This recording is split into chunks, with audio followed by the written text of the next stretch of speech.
నమస్తే అండి. నేను వాణి. ఈరోజు మనం చాగంటి ప్రసాద్ గారు రచించిన 'ఎడారి నావ' అనే ఒక మంచి కథను విందాం. మొబైల్‌లో అలారం మోగుతుంటే మెలకువ వచ్చింది. బద్ధకంగా కళ్ళు విప్పి పక్కకు చూశాను. రేవతి గాఢ నిద్రలో ఉంది. రాజస్థాన్ టూర్‌లో ఉన్న మేం నిన్న పుష్కర్ క్షేత్రానికొచ్చాం. దూరంగా గుడి గంటలు వినబడుతున్నాయి. ఇంతలో ఫోన్ రింగ్ అయింది. మా tour operator come driver Shravan నుంచి ఫోన్. పుష్కర సరస్సుకి బ్రహ్మదేవుని గుడికి తీసుకెళ్తానని చెప్పాడు.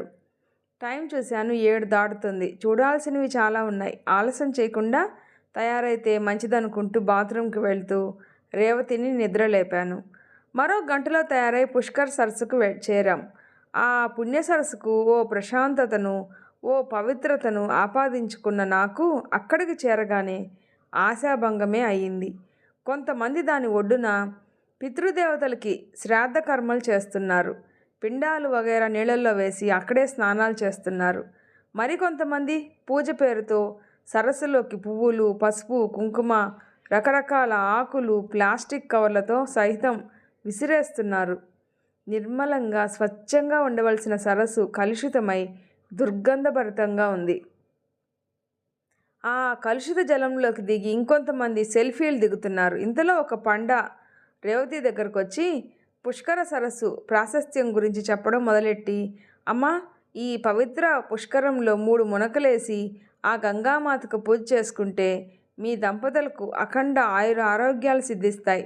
నా మాట నమ్మండి, మీ పసుపు కుంకుమలు కలకాలం నిలుస్తాయని హిందీలో అన్నాడు. ఆ మాటలకి రేవతి భక్తిగా ఆయనకి నమస్కరించి నా వైపు చూసింది. చేద్దామా అన్నట్టు. నాకు ఆ కలుషిత జలాల్లో మునగాలంటేనే భయమేసింది. అందుకే, అయ్యా, ఏమీ తినకుండా స్నానం పూజ చేస్తే మీరన్నవి సిద్ధిస్తాయేమో కానీ ఇప్పుడే పలహారాలు ముగించుకున్న మేము అవి ఆచరిస్తే పుణ్యం మాట దేవుడెరుగు, పాపం అంటుకుంటుంది కదా అన్నాను తప్పించుకునే ఉద్దేశంతో. నా మాటలతో ఆయన నిరుత్సాహపడి వెళ్ళబోతుంటే రేవతి ఆయన్ని పిలిచి ఓ 100 రూపాయలు చేతిలో పెట్టింది. దాంతో మారు మాట్లాడకుండా వెళ్ళిపోయాడు ఆ పాండా. స్నానం లేదు, పూజ లేదు, కనీసం 4 చుక్కల నీళ్లు నెత్తిమీద చల్లుకుంటే మీ సొమ్మేం పోదుగా, కోపంగా అంది రేవతి. నా సొమ్మేం పోదు కానీ నువ్వు చెప్పు, ఈ నీళ్లల్లో మునిగితే పవిత్రత వస్తుందంటావా? భక్తులు వాళ్ళ పుణ్యం కోసం ఆ పవిత్ర సరస్సుని పూజల పేరుతో ఎలా పాడు చేస్తున్నారో అటు చూడు. పాపం ఆ ముసలాయనెవరో సరస్సులో పడేస్తున్న వ్యర్థాలన్నీ బయటికి తీస్తూ ఎంత కష్టపడుతున్నాడు. సరస్సులో దిగడానికి ప్యాంటు మడత పెడుతూ అన్నాను.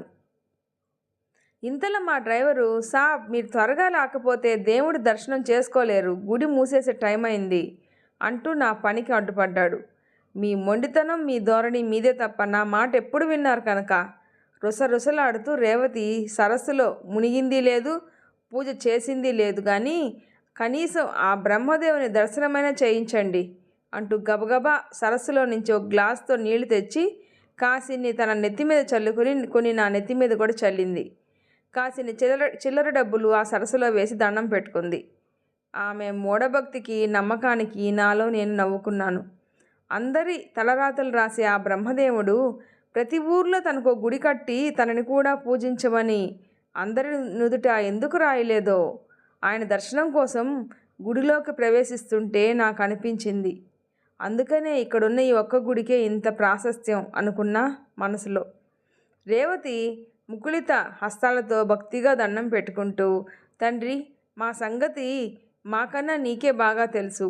పవిత్రమైన ఆ పుష్కర్ సరస్సులో స్నానం కాదు కానీ కనీసం భక్తిగా పూజ చేసుకుందామంటే ఆయన చేయలేదు కదా, నన్ను కూడా చేయనీయలేదు. మమ్మల్ని క్షమించు దేవా, లెంపలు వాయించుకుంది నాకు వినపడేటట్టుగా. నేను చిన్నగా నవ్వుకొని భక్తిగా నమస్కరించుకున్నాను. దర్శనం తర్వాత బయటికి వచ్చి కారులో కూర్చొని, ఇప్పుడు మమ్మల్ని ఎక్కడికి తీసుకువెడుతున్నావు శ్రావణ్ణి అడిగాను. నములుతున్న పాన్ పరాగ్ ఉమ్ముతూ, సాబ్, ఇక్కడ ఒంటెలపై సవారీ చాలా ఫేమస్. ఒంటిపై ఎక్కించి ఎడారంతా తిప్పి చూపిస్తారు అన్నాడు. బాబోయ్, ఒంటె? అది ఎక్కాలా? అంత ఎత్తు ఎక్కాలంటే నాకు చాలా భయం. దాని మించి జారి పడితే ఇంకేమైనా ఉందా? భయపడింది రేవతి. రేవతి భయం అర్థమైన శ్రావణ్, మీకేం భయం లేదు మేడం, మీరు ఒంటిని ఎక్కలేకపోతే ఒంటికి కట్టిన బండి కూడా ఉంటుంది. అందులో కూర్చొని ఎడారి చూడొచ్చు నవ్వుతూ అన్నాడు. అవునా, అలాగే చేద్దాం, కానీ ముందు తిందాం, ఆ తర్వాత ఎడారి చూద్దాం. మంచి హోటల్కి పోని అన్నాను. అలాగే సాబ్ అంటూ కారు హోటల్ వైపు పోనిచ్చాడు. ఒక పక్క అతి చల్లగా ఉన్న ఎండ కూడా మాడుస్తుంది కదా రేవతి. అప్పటి వరకు వేసుకున్న స్వెటర్ విప్పేశాను. అవునండి, ఈ ఎడారి ప్రదేశంలో అన్నీ ఎక్కువగానే ఉన్నాయి, కారులో నుంచి చూస్తూ అంది రేవతి. విశాలంగా విస్తరించిన ఎడారి గోధుమ రంగు సముద్రంలా కనిపిస్తుంది. మధ్యలో అక్కడక్కడ కొన్ని డేరాలు కనిపిస్తున్నాయి. అవేమిటి అన్నట్టుగా శ్రావణి కేసు చూశాను. అవి ఒంటెల సవారీ డేరాలు. ఆ డేరాల్లో తమ ఒంటెలను పెట్టుకొని ఉంటారు. టూరిస్టులు అక్కడ ఒంటెలను, ఒంటె బళ్ళను కానీ మాట్లాడుకొని ఎడారిని చూసొస్తారు. మా కారుని ఓ డేరా దగ్గర ఆపాడు. అక్కడ ఒంటెల్ని అద్దెకిచ్చేవాళ్ళు టూరిస్టుల్ని బతిమాలుతున్నారు. డేరాల పక్కన పడుకున్న ఒంటెలు కొన్ని బలంగాను మరికొన్ని బలహీనంగాను కనిపించాయి. అవి మోరలెత్తి నెమరేసుకుంటూ పైదవడలను కదుపుతూ ఉన్నాయి. వాటి పక్కనే గెడ్డం పెరిగి మాసిపోయిన బట్టలతో దైన్యంగా కూర్చున్న ఒక అతను సారంగిని మధురంగా వాయిస్తున్నాడు. కొందరు ఫారిన్ టూరిస్టులు ఆ వాద్య మాధుర్యానికి ముగ్ధులై అతన్ని అభినందిస్తూ డబ్బులిస్తున్నారు. ఆ డేరాలో నుంచి ఓ చిన్నపిల్లాడు పరిగెత్తుకుంటూ మా దగ్గరకు వచ్చి, సాబ్ సవారీ కెడతారా, ఒంటి కావాలా సాబ్, హిందీలో మాట్లాడుతూ నా చేయి పట్టుకొని డేరాలోకి తీసుకెళ్లాడు. డేరాలో ఉన్న అతను బహుశా ఆ పిల్లాడి తండ్రి అనుకుంటా. తన దగ్గరున్న ఒంటె సవారీల రేట్లు చెప్పాడు. అతను చెప్పిన రేటు విని రేవతి, అమ్మో అంత ఖరీదా ఈ సవారీ అంటూ నా చేయి పట్టుకొని బయటకు దారి తీసింది, వెళ్ళిపోదాం అన్నట్టుగా. మా బాపుకు ఒంటె బండి కూడా ఉంది మేం సాబ్, దానికి చాలా తక్కువ తీసుకుంటాడు. అది ఎక్కండి మేం సాబ్, మీ సవారీ మంచిగా ఉంటుంది మేం సాబ్, రేవతిని ప్రాధేయపడ్డాడు. పోన్లే రేవతి, పాపం వీళ్ళకి ఇదేగా ఉపాధి, మనం కూడా అలా ఆలోచిస్తే ఎలా, పద బండి ఎక్కుదాం. సర్లేరా, మీ బాపుని ఆ బండి తీసుకొని రమ్మని చెప్పు. నా మాటకి ఎగిరి గంతేసి నా పిల్లాడు, బాప్ రా, జల్దీ రా, సవారీ వచ్చింది, సంతోషంగా అరిచాడు. వాడి ఆనందం నన్ను ఆశ్చర్యపరిచింది. కాసేపటికి బక్క చిక్కిపోయి తలకు తలపాగా బారెడు గడ్డం లోతుకుపోయిన కళ్ళతో మా ముందు నిలబడ్డాడు ఒంటె బండితో ఆ పిల్లాడి నాన్న. అతనికి మళ్ళీ అతని ఒంటి కూడా నీరసంగా కనబడుతుంది. ఇంత బక్క చిక్కిన ఒంటె ఈ బండిని లాగగలదా? సరే, నీ పేరు అనుమానంగా అడిగా. నా పేరు సోము సాబ్. నా ఒంటిపై మీకెందుకు అనుమానం? ఇది నా మారుతి సాబ్, నా దోస్త్, మా బాప్ నాకు ఇచ్చిన నజరానా.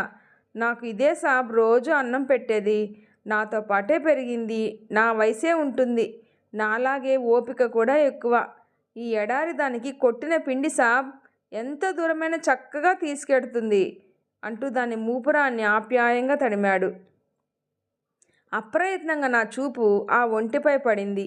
మసిపూసిన బాదంకాయల్లా పైకి ఉబ్బిన దాని నల్లటి కళ్ళల్లో దాని యజమాని పట్ల అనురాగం క్షణం పాటు మెరిసినట్లయింది. ఆ మెత్తటి ఇసుకలో ఒంటె భారంగా బండిని లాగుతుంది. చూసి చూసి ఎడారి విసుగనిపిస్తుంది. అలాగే కూర్చుంటే మూగవాడిని అయిపోతానేమో అనిపించి సోముతో మాటలు కలిపాను.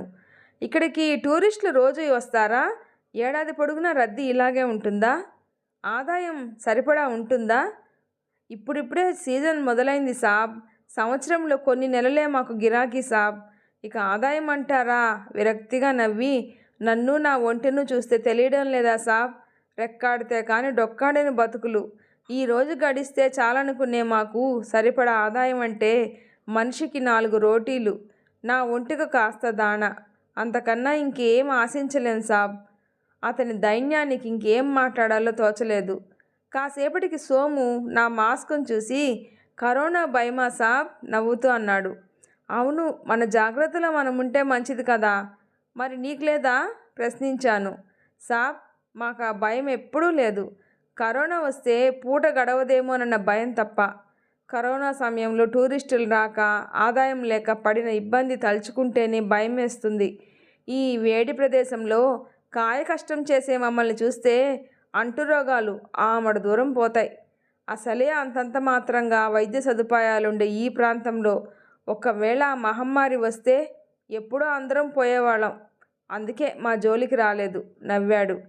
ఇంతలో ఒంటె బండిని పక్కకు లాగుతుంటే సోము గబుక్కన కిందకు దిగి దాన్ని సున్నితంగా తడుతూ కళ్ళెం పట్టుకొని హే హే అని అదిలిస్తూ నడుపుతూ ఉన్నాడు. మరి ఆ కష్టకాలంలో మీ పోషణ ఎలా జరిగింది?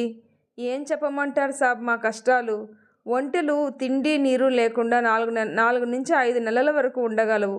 కానీ వీటిని చూసుకోవాలంటే మేం బతకాలి కదా సాబ్, మా కడుపుకి రోటీ కావాలి కదా అంటూ చమత్కారంగా నవ్వాడు. కొంత దూరం వెళ్ళాక, సాబ్ మీరు మా రాజస్థాన్ వచ్చిన గుర్తుగా మా సాంప్రదాయ దుస్తులు వేసుకొని ఫోటోలు తీసుకోండి అంటూ ఒకచోట బండి ఆపాడు. అక్కడ చాలామంది టూరిస్టులు రాజస్థాన్ డ్రెస్సులు తీసుకొని ఫోటోలు తీయించుకుంటున్నారు.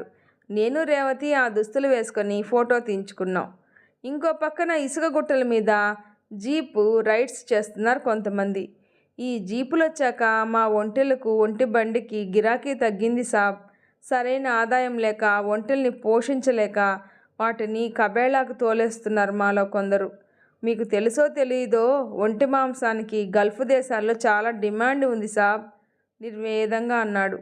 ఆ మాట వినగానే రేవతి శివశివ పాపం కదండి అంటూ చెవులు మూసుకుంది. కానీ సాబ్ నేను మాత్రం ఆ పని చేయను. నేను బతికున్నంతకాలం మా మారుతిని వదలను. అది నాతోనే ఉండాలి, నాతోనే పోవాలి అంటూ ఆప్యాయంగా దాని మెడని కౌగిలించుకున్నాడు. తలెత్తి ఒంటికేసి చూశాను. నల్లటి ఆ కళ్ళల్లో ఏదో ఆనందం తారట్లాడుతున్నట్లు అనిపించింది. అలా ఎడారి అంచుల వరకు చూశాను. ఎర్రని సూర్యుడు అస్తమిస్తున్న దృశ్యం ఆ ఎడారిలో అద్భుతంగా కనిపించింది. అటు చూడు రేవతి, ఎడారి ఆకాశం కలిసే చోటు ఎంత బాగుందో. ఆ అందమైన దృశ్యాన్ని చూస్తూ మైమర్చిపోయాం కాసేపు. అవునండి, ఎంత బాగుందో అంటూ నా చెయ్యి పట్టుకుంది. సారంగి వాయిద్యాన్ని వినిపిస్తూ మా దగ్గరకు వచ్చాడు. ఆ సుందర సూర్యాస్తమయ దృశ్యాన్ని తిలకిస్తూ మధురమైన సారంగి మమ్మల్ని కాసేపు వేరే లోకానికే తీసుకెళ్ళినట్లయింది. అతని ప్రావీణ్యానికి ముగ్ధున్నై కొంత డబ్బు తీసి అతని చేతిలో పెట్టాను. తిరుగు ప్రయాణానికి బండెక్కాం. మళ్ళీ సోముతో నా సంభాషణ. మీకు ప్రభుత్వం ఏమైనా పథకాల రూపంలో సహాయం అందిస్తుందా? అలాగే బ్యాంకులు మీకేమైనా అప్పులు ఇస్తున్నాయా అడిగాను. ప్రభుత్వ పథకాలకి ఏం కొదవ సాబ్, కానీ అవి అందరికీ అందుబాటులో ఉండవని మీలాంటి వారికి తెలీదా? నాయకులు అధికారులు ప్రాపకం ఎంతో కొంత ఉండాలి కదా. మా లాంటి వాళ్ళకి అవన్నీ అందని పళ్ళే. ఇక బ్యాంకులో అప్పు అంటే ఎవరైనా హామీగా ఉండాలి, లేదా ఏదైనా ఆస్తి హామీ ఇవ్వాలి. అవే ఉంటే ఈ బండి తోలుకునే పరిస్థితి ఉండదుగా నిట్టూరుస్తూ అన్నాడు. ఆస్తి హామీనా? అవును సాబ్, ఏ ఇల్లో భూమో ఏదో ఒకటి. ఇక్కడ పండే భూములున్నాయా? అక్కడక్కడ కొద్దిగా ఉంటాయి సాబ్ అంటూ చర్నాకోలెత్తి దూరంగా చూపించాడు. సోము చూపించిన వైపు చూశాను. ఎడారిని నల్లటి కంబళిలా కప్పుతూ ముసురుకుంటున్న చీకటి తప్ప నాకేం కనిపించలేదు. నాకిప్పటి వరకు బ్యాంక్ అకౌంటే లేదు. దాంట్లో దాచుకునేంత డబ్బు కూడా లేదు సాబ్. మా మారుతికైతే కనీసం మూపురమైనా ఉంది నీరు తిండి దాచుకోవడానికి అంటూ తన డేరా వద్దకు తీసుకొచ్చి బండి ఆపాడు. ఒంటెకు వేలాడుతున్న తాబేటి బుర్ర తీసుకొని నీళ్లు తాగి తలపాగా విప్పి మొహం తుడుచుకున్నాడు. ఎండలో తిరగడం వలనో లేక అతని దీనస్థితి తెలిసి కూడా ఏమీ చెయ్యలేని నిస్సహాయ స్థితికో తలంతా భారంగా నొప్పిగా అనిపించసాగింది. మేం మాట్లాడుకున్న బండి కిరాయితో పాటు ఇంకో 500 సోము చేతిలో పెట్టాను. నేనిచ్చిన డబ్బు లెక్క పెట్టుకొని కన్నీళ్ల పర్యంతమయ్యాడు. చేతులు జోడించి నా కాళ్ళు పట్టుకోబోయాడు. 3 రోజుల నుండి ఒక్క బేరం రాలేదు సాబ్. నేను నా కుటుంబం అర్ధాకలితో గడిపాం. నా మారుతికి కనీసం గుప్పెడు గడ్డైనా పెట్టలేకపోయాను. మీరు నా మీద జాలితో ఇంత డబ్బిచ్చారు. ఇప్పుడే నా కడుపు నిండిపోయింది. మీ పేరు చెప్పి మా మారుతికి కడుపు నిండా దాణా పెడతా సాబ్. ఆ డబ్బుని ఎంతో తృప్తిగా ఆనందంగా చూసుకున్నాడు. ఇంతలో ఆకాశం నుంచొచ్చి కోడిపిల్లను తన్నుకుపోయే డేగల ఓ దృఢకాయుడు హఠాత్తుగా వచ్చి సోము చేతిలో నుంచి డబ్బును లాక్కున్నాడు. ఊహించిన హఠాత్ పరిణామానికి సోము పిల్లను కోల్పోయిన తల్లి కోడిలా గిలగిల్లాడిపోయాడు. అతని కాళ్ళ మీద పడి, భయ్యా ఆ డబ్బు తీసుకోవద్దు.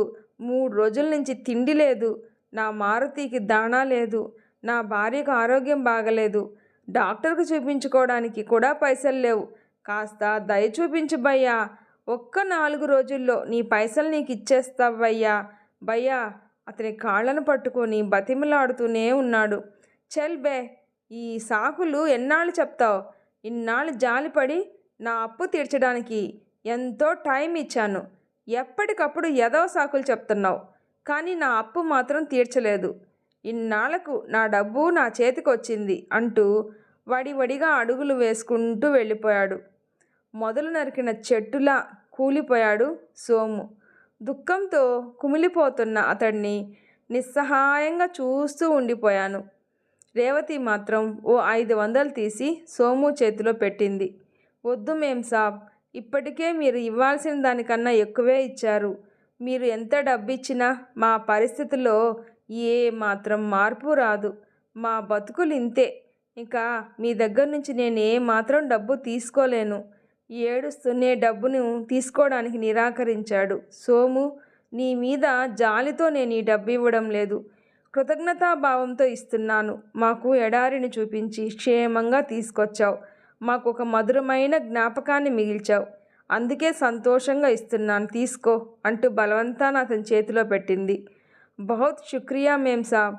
ఇక్కడున్న బ్రహ్మదేవుడు మా తలరాతలను ఇలాగే రాశాడు.